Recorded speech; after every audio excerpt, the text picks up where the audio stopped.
I would also say creating a brand that outlives the original idea. Oh, yes. How does that happen, do you think?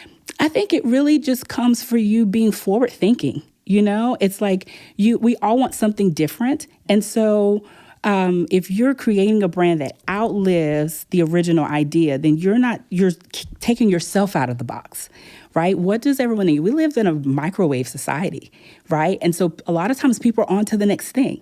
So how am I creating something that's allowing the people to continuously come back? But they're saying, I remember that brand. I remember that service.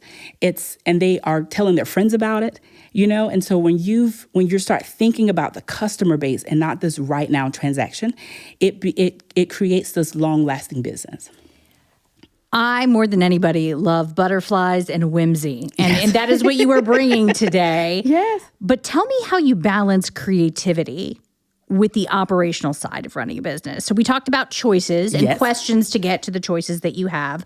What other things do you do to balance all these ideas that you have with the operational side of things? How do you limit yourself on flavors? How do you limit to 8 umbrellas, right? Like, how do you do all that? Because I'd be so excited and want to do everything.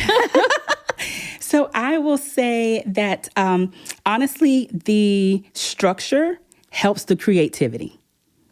And so what I mean by that is that when you have systems in place, and your structure, you have processes, once you have those things lined up, that gives you space for creativity. And so what I mean by that is that I have a formula for how we interact with our clients. Oh.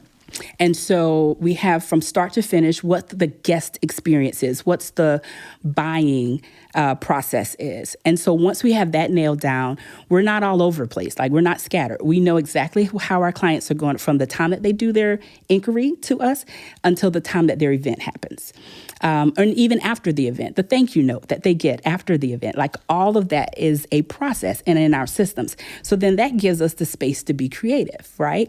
And so now of course, you're thinking about cost and all those sorts of things, but what are we offering to our clients that's, like I said earlier, that's outside the original idea?